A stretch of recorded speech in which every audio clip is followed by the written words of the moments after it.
In the beginning, the mighty beings known as celestials created the sun and other forms of life, and the universe was at pace.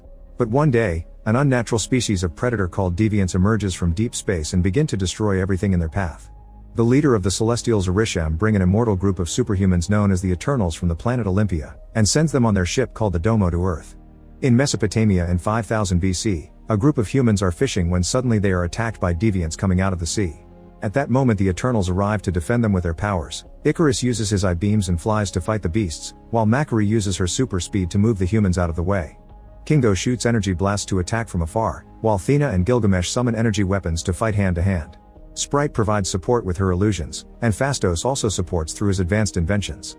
A fierce battle ensues, and thanks to the Eternals' excellent teamwork, soon the deviants are defeated, and team leader Ayak heals any injuries they got in battle.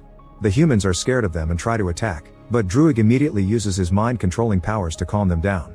Then Circe transforms a primitive knife into actual nice metal as proof they're here to help humanity. Years pass and in the present day, the Eternals live pretending to be normal among humans. In London, Circe goes to class where she is supposed to be giving a lesson, and she finds her boyfriend Dane filling in for her. Suddenly the lecture is interrupted by a large earthquake, so Circe makes her students go for cover under the tables and uses her power to stop some debris from crushing a student. In the nearby river, a dog witnesses a deviant come out of the river. In the evening, Circe later celebrates Dane's birthday with a few friends.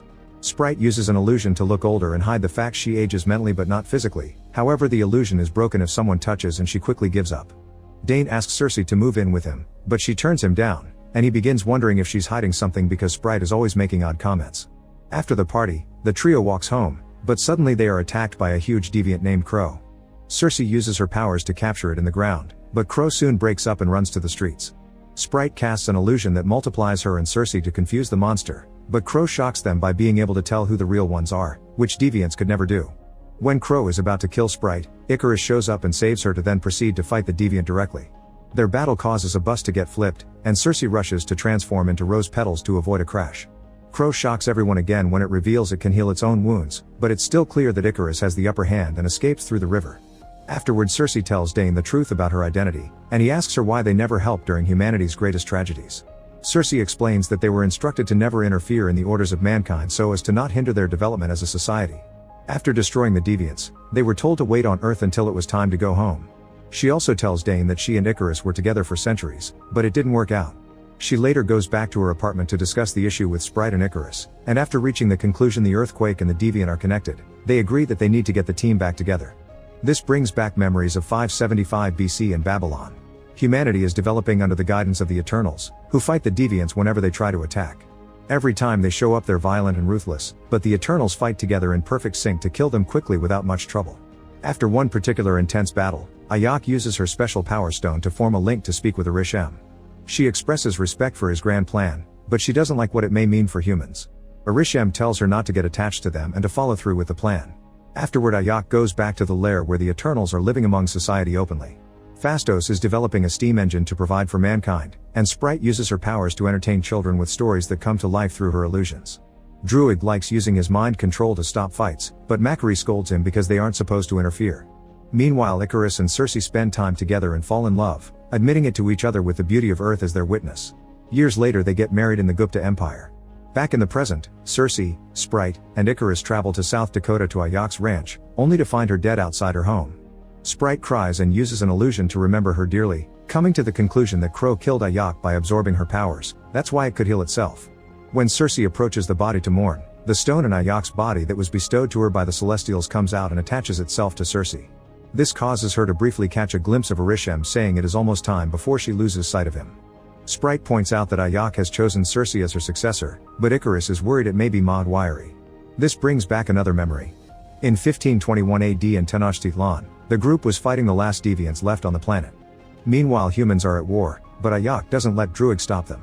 Suddenly Thena begins feeling sick and says it's too late because soon everyone is going to die. Her eyes change and she begins attacking her friends, hurting a few of them, thanks to the element of surprise. Ayak lets her hurt her in purpose to get close and use her powers on her mind, clearing it from this strange impulse reaction. Thena attacks her anyway, so Gilgamesh comes forward and fights her until he manages to knock her out. Later when Thena wakes up without remembering what happened, it's revealed she suffers from Maud Wiry, a result of her ancient memories collapsing in on themselves and driving her insane. There's no cure for it, The only way to make her better would be to erase her mind completely for her to start over, which Ayok thinks it's the best solution for the sake of safety. The others don't want to lose the Thena they love, and Druig yells at Ayok, questioning her leadership. He's tired of seeing humankind destroy each other without interfering, so suddenly uses his powers to stop the war and he leaves to work on his own, announcing the only way to stop him would be killing him.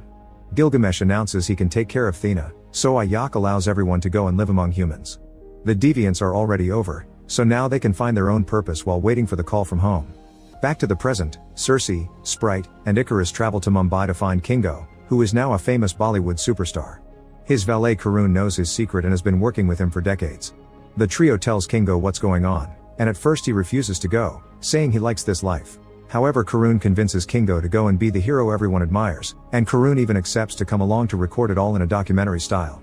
They take Kingo's private jet to Australia, where Sprite expresses annoyance at Kingo for abandoning her for the sake of fame, but Kingo explains he became an actor thanks to the inspiration gifted by Sprite's storytelling.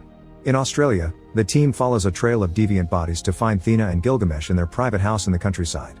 Gilgamesh has become skilled at cooking and taking care of the house, and Thena spends her time making some ominous drawings. When she sees them arrive, she has another lapse and tries to attack them, saying everyone on the planet will soon die, but Gilgamesh stops her and Sprite clears her mind with an illusion that reminds her who she really is.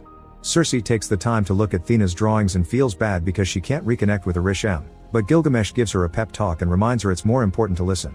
Circe sits down and relaxes, which finally activates the stone and makes her appear in front of Arishem. He tells her that the emergence is happening, and he explains the true purpose of the Eternals. They were sent to bring forth the birth of the celestial Tiamat, as new celestials come about every few millennia, and they have done this process on other planets before Earth. They come about through intelligent life, which had been halted by the attack of the deviants, but with the Eternals having gotten rid of them, Arishem says it is now time to wipe out all life on Earth to make way for Tiamat. Circe is horrified by the revelation, but Arishem defends it by saying this is just the cycle of creation for their life forms. He then explains that Olympia never existed and that she and the other Eternals are just creations from the world forge as artificial beings made for use by the Celestials. Circe cannot remember this because the Eternals have their memories reset after each emergence. To top it all off, Arishem created the deviants to regulate the balance between predators and prey so intelligent life may prosper, but he lost control of the deviants and they became predators themselves. This is why he made it so that Eternals could not evolve as they do. Afterward, Circe tells the team what she learned, and they realize Thena's illness is actually their old memories activating and telling them the truth. They are shocked and upset to learn they're artificial, but most of them resolve to find a way to save the people of Earth. They figure they must find Druig and see if he may use his power to overtake the mind of Tiamat. The Eternals travel to the Amazon next. Druig is staying in a village where he has been leading a group of people that live in absolute peace. He doesn't want to help the others in their mission, feeling betrayed over the fact his whole existence is a lie. In the evening, Kingo expresses his sympathy for Sprite because he knows that she's in love with Icarus but has not been able to act on it due to her childlike appearance. Sprite appreciates the sentiment until she notices Karun is recording and she breaks the camera. Circe calls Dane to check on him and Icarus watches with jealousy, causing Circe to ask him why he left her. When Icarus is about to explain himself, Crow suddenly shows up and takes him away. More deviants attack the village, so the Eternals immediately jump into action. Circe fortifies a building to hide the humans inside, then throws a bunch of trees on top of the deviants. Druig controls the humans as a unified army, but Circe immediately makes him stop and send the humans to safety. Kingo takes a moment to charge his beam and kills a deviant by blowing up its head. Icarus fights Crow, who pushes him against the ground to absorb his powers. However, Gilgamesh comes to fight him next, and while they're engaged in battle, Thena loses her mind again and attacks Icarus. Gilgamesh notices and pushes away to come to Thena and comfort her, managing to calm her down. Then Icarus goes after a flying deviant and makes it land in the village, where he kills a bunch of them with his I-beams. One of them surprises him from behind and Circe comes to the rescue, surprising everyone by transforming the deviant into a tree, which she never was able to do before. Gilgamesh continues to fight Crow, but he's so distracted by keeping an eye on Thena that Crow kills him and absorbs his powers. Then Crow changes form, looking more human-like and learning how to speak English. Crow accuses the Eternals of being murderers, but when Icarus shows up to fight it, Crow runs away. Then Thena rushes to Gilgamesh's side, who dies in her arms after telling her to always remember. Later, they burn Gilgamesh's body and Thena throws his ashes into the river. Finally, understanding that controlling everyone would make him no better than a deviant, Druig agrees to join the mission, but his power isn't strong enough to control a celestial, so they'll need to find Phastos. Another memory shows 1945 in Hiroshima, just after the drop of the atomic bomb. Phastos stands in the aftermath of the bombing weeping to Ayok and feeling remorse for helping humans develop and advance in technology only to continue killing each other.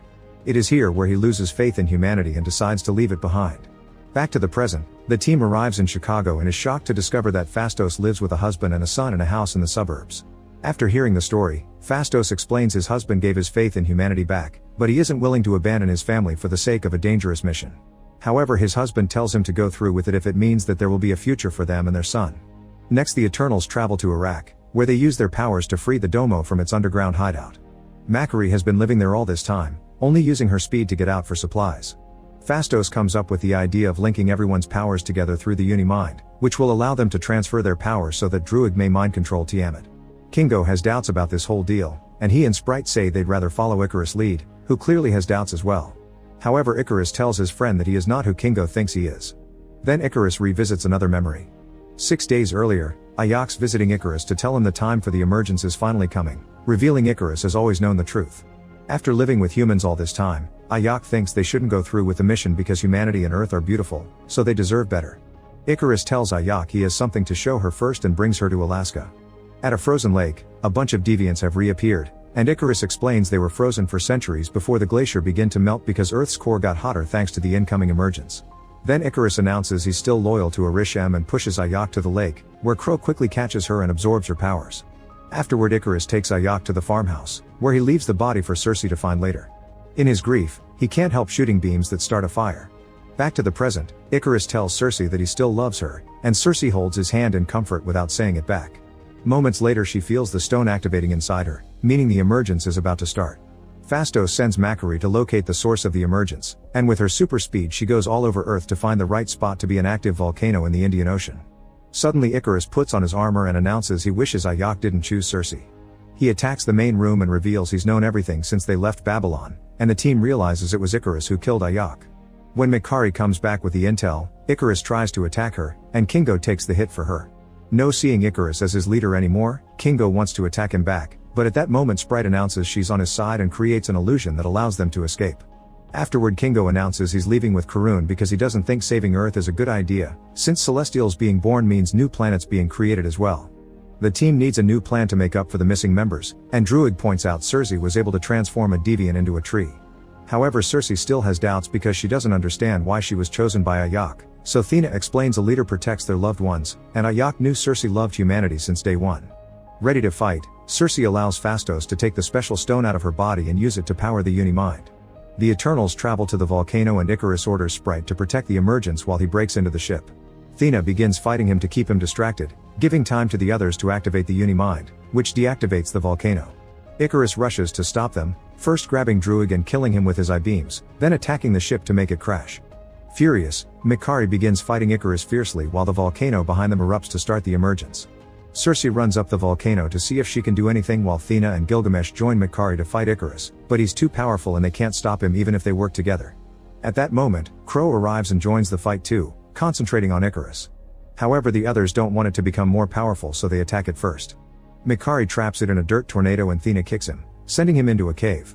Icarus uses the distraction to try to go after Circe, but Fastos uses a special trap he invented to capture him and keep him on the ground. Inside the cave, Crow uses Gilgamesh's voice to mess with Thena's mind, making her drop her guard. However, when it is about to absorb her powers, it accidentally quotes Gilgamesh's remember and Thena wakes up to immediately kill it. At the top of the volcano, Circe is shocked to find Ayak, only to suddenly get stabbed. Ayak had been an illusion made by Sprite, who has always been jealous of Circe for getting to live an adult life. She prepares her powers to accelerate the emergence, but at that moment Druig shows up and knocks her out. Suddenly the ground starts to shake and the sea goes mad as Tiamat emerges from the volcano. Circe stands on top of him and tries to use her powers to stop him, but at that moment Icarus frees himself from Fastos' trap and goes after her. However, seeing the woman he overwhelms with memories and he can't bring himself to kill her. Circe uses the chance to activate the Uni-Mind, and this allows her to amplify her powers to transform Tiamat into nothing but a giant rock statue. Realizing his mistake, Icarus apologizes in tears and flies to space, where the sun burns him down to match the legend of his name. Sprite is devastated to see him gone, but Circe still has some power from the Uni-Mind left, thus she uses it to take away Sprite's immortality so that she may live a normal human life. Once their mission is over,